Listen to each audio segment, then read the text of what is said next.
දැන් එතකොට ඒ ළමයා උණ නගිනවා බහිනවා. ඔව්. මේ කට්ටේ හිතාගෙන ඉන්නේ නැන්ද අපි නැන්දට කියලා ගුරුකම් කරනවා කියලා. මොකටද ගුරුකම් කරන්නේ? අපි පිළිගන්නවා. අපේ ළමගේ අතේ වැරද්දක් තියෙනවා. මොකක්ද වැරද්ද? එයා සාරදිත් එක්ක යාළු වෙලා සාරදිට බලාපොරොත්තු දුන්නා. මහත්තයෝ වැඩි හිටි ගෑනු ළමයි පිරිමි ළමයි අතර සම්බන්ධකම් ඇති වෙනවා. එහෙම නොවුනොත් තමයි අසනීපයක් වෙන්නේ.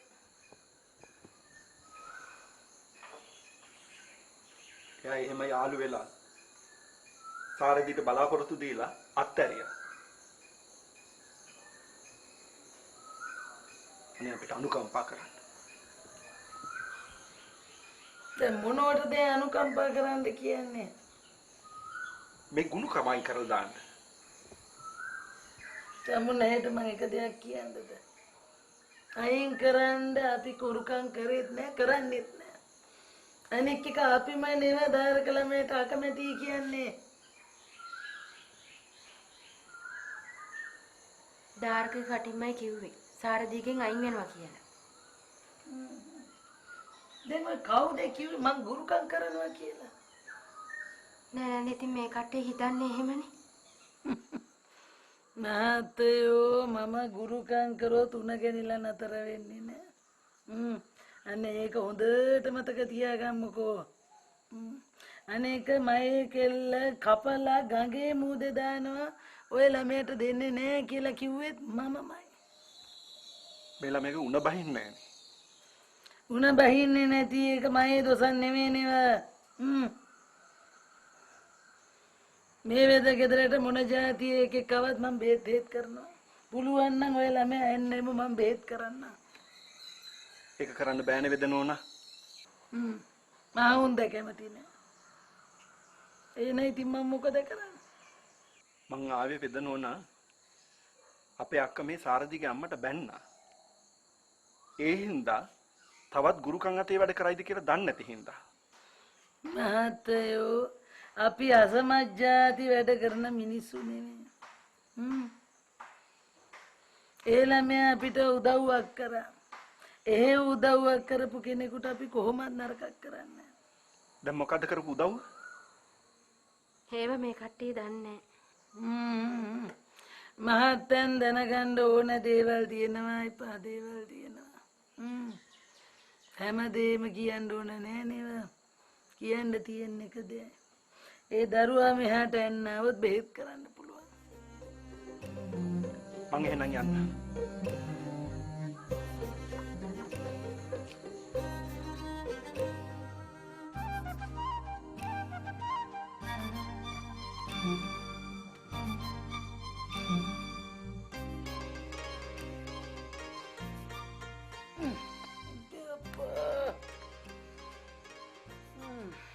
තව කී දෙනෙක් හිටන්නේ?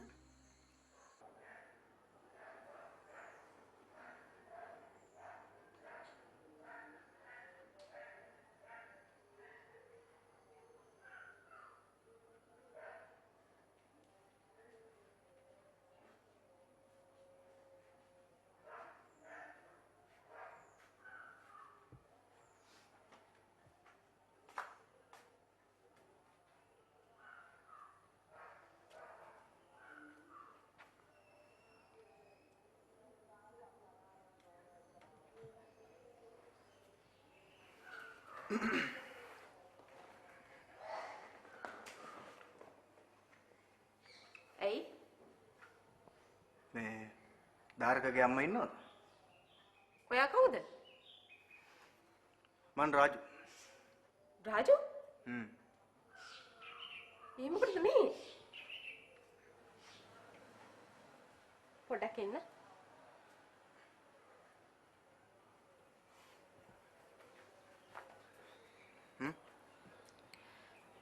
ඔය ළමයා කතා කරලා තමයි අපේ අක්කා ෆේන්ට් වෙලා වැටුනේ. එයි ඔය ළමයා මෙහෙට ආවේ? ආ? මිස් මං ගැන වැරදියට හිතන්න එපා. මං දැනුත් මේ හොස්පිටල් එකට ගිහලා එනගම. මේ ධාරකගේ වුණ තාම බහින්නේ නැහැ නේද? මේ අනේ ප්ලීස්. මේ මොනවත් ප්‍රශ්න ඇති කරන්නේ නැතුව ඔය ළමයා යනවද? මං ආවලට උදව් කරා. අනිත් එක ඔය ළමයා මොනටද අපිට උදව් කරන්නේ?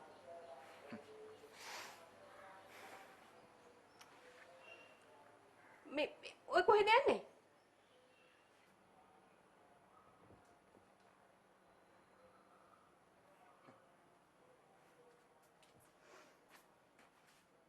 මේකනේ සාරදී කියන්නේ නෑකමට මගේ නෑන. අපි දෙන්න කසාද බඳින්න නීටි. එනකොට සාරදීගේ ඇඟේ අමුස්සෙක් ඉන්නවා කියලා මම මේ ළඟක් වෙනකන් දැනගෙන හිටියේ නෑ. අපේ සීයේ තාත්තයි දෙන්න නම් ඒක හොඳට දැනගෙන හිටියා.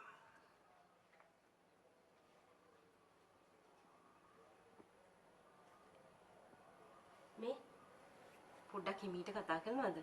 අක්කා නිදි ඇහැරේ නැත්තම්. ඔය සාරදීගේ ඇඟේ අමුස්සෙක් ඉන්න හින්දා අපේ සීයේ තාත්තයි දෙන්නම කැමතුන්නේ නෑ මේ මගුලට. අපේ සීයාත් හොඳ ගුරුන්වහන්සේ කෙනෙක් තමයි.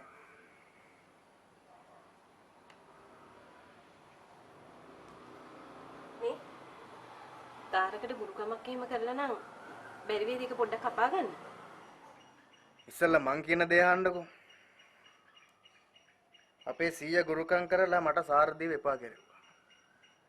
ඒ තරහට උන් මොනවද දන්නවද කරේ? ගුරුකම් කරලා මගේ සීයාව මරාගත්තා. ඒ විතරක් නෙවෙයි. ධාරකගේ සාරදීගේ සම්බන්ධයට ධාරකගේ තාත්තා අකමැති වෙච්ච හින්දා ධාරකගේ තාත්තාවත් ගුරුකම් කරලා මැරෙව්වා.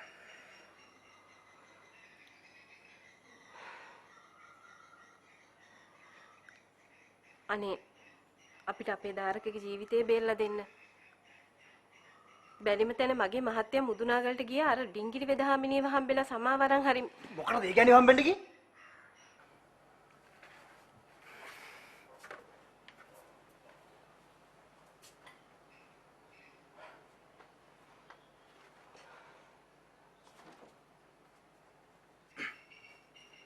මිස් ඔය ගෑණිගේ කට හොඳ නැහැ.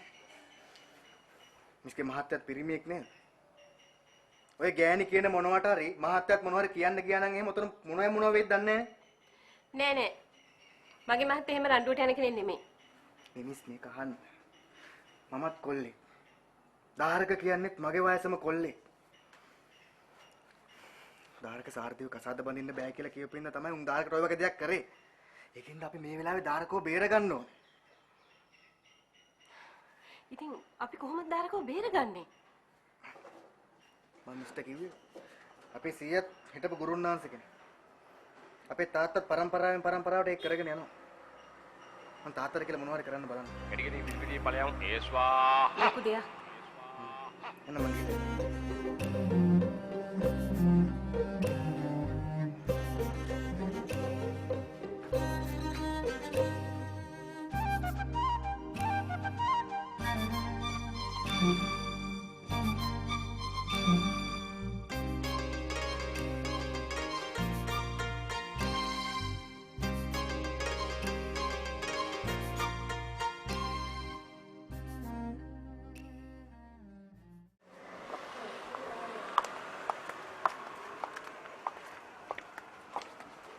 ඔයා රුවන්ගේ ඔළුවට අත තියෙන මොනවද කළේ? මම සත්‍යක්‍රියා කළා. ඒ වෙලාවේ රුවන්ගේ ලොකු වෙනසක් වුණා. බය වෙන්න එපා. හවස් වෙනකොට රුවන්ට හොඳටම හොඳ වෙයි. මටත් දැන් ඒ ගැන ලොකු විශ්වාසයක් තියෙනවා.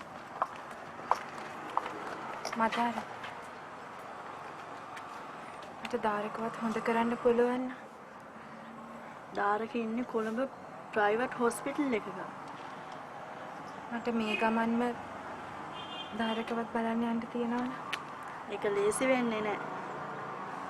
කෝකටත් රුවන් සනීප වෙනකන් ඉමු.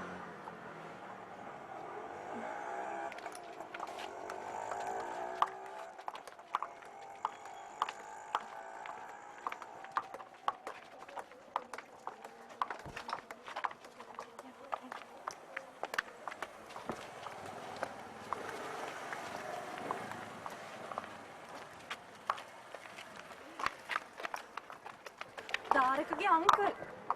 අද උදේ අපේ ගෙදර ආවා. එන්න යන්න.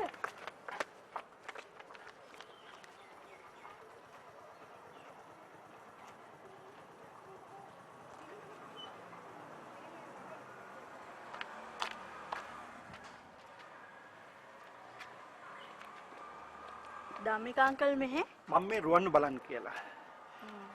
දුවේ රුවන්ටයි දාරකටයි ලෙඩක් නැහැ. ලෙඩක් නෑ. රුවන්ටයි දාරකටයි අර මුදුනාගල ඉන්න වෙද ගැන ගුරුකම් කරනවා. ඉතින් ඒ ගෑනු කෙනා රුවන්ට පුරුකම් කරන්නේ. රුවන් දාරක යාළුවා නිසා. දැන් නම් රුවන්ට ටිකක් හොඳයි වගේ. දාරකට නම් තාම සංයුත් නැහැ ගමු තුනාරකට. දුව අපි ගුරුන්නාන්ස කෙනෙක් ගෙන්නලා ওই ගුරුකම කපලා දාමු. එහෙමවත් කරමු. රුවන් නිමි 17 වට්ටුවේ නේද? ඔව් අංකල්. එහෙනම් මම බලලා එන්නම්.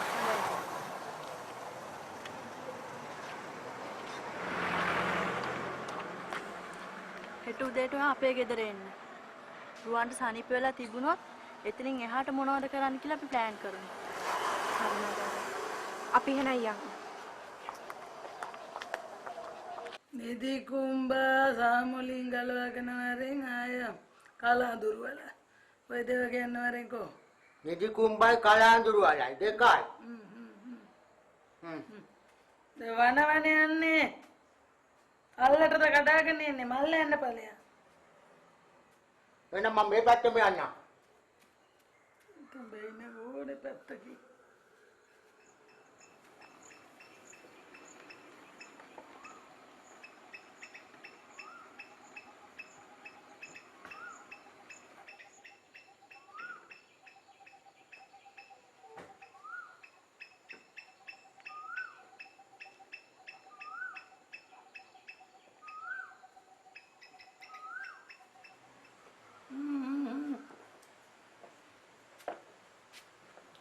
ආයුබෝවන් වෙදෙනෝනා. ආයු බොහෝ වේවා. නැතිගමුකෝ. දැන් එහෙනම් කියමු බලන්න මොකක්ද අමාරුව. මං ආවේ බෙහෙත් ගන්න නෙමෙයි. බෙහෙත් ගන්න නෙවෙයි නම් මේ වෙද ගෙදරට එන්නේ අහවල් දෙයට මහත්තයෝ. වැදගත් කාරණාවක් ගැන කතා කරන්න. මගෙත් එක්ක කතා කරන්න තියෙන වැදගත් කාරණාව මොකද්ද?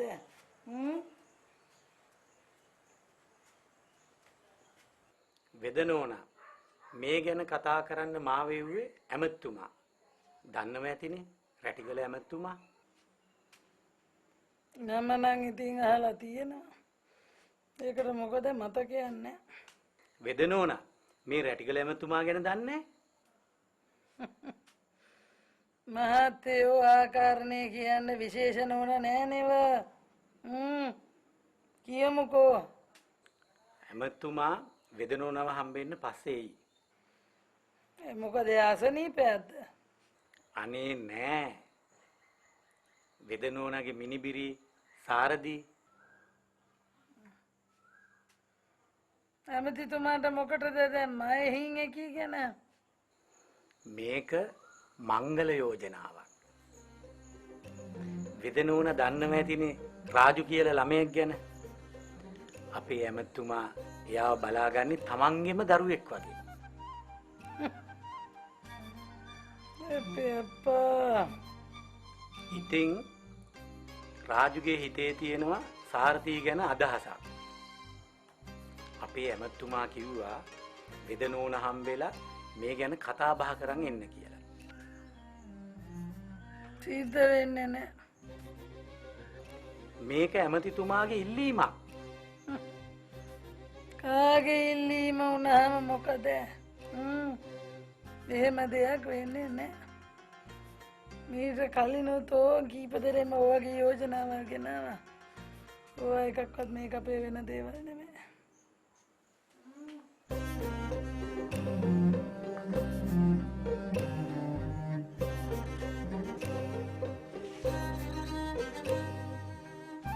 රැටිගල ඇමතුමා ගැන දන්නේ නැද්ද?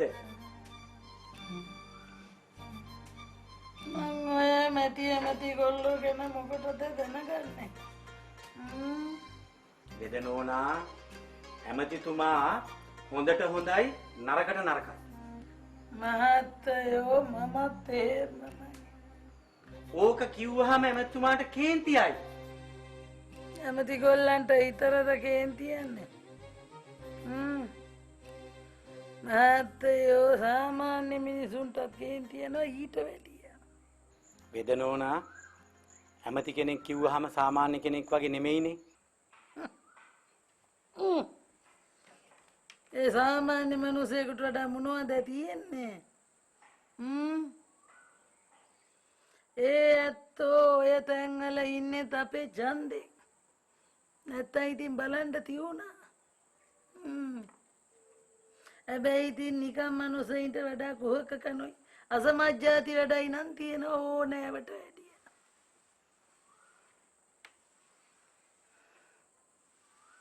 නාතණ්ඩයි යන්න. මොකද මගේ කටත් ඒටි හොඳ නෑ. මම ගමේ ගෑණිනේ. මීට වැඩිය හිටියොත් මොනවා කියවෙයිද දන්නේ නෑ. යමු.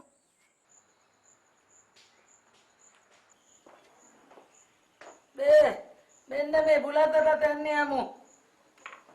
ඔය මෙහෙ තියලා වැඩක් නෑ.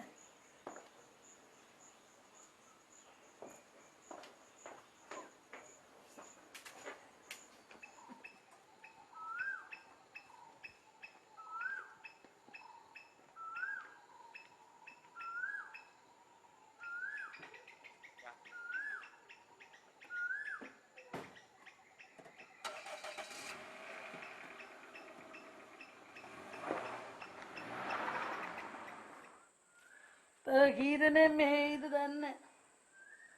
මගුල් ලොත්තු කියන්නේ. එපා.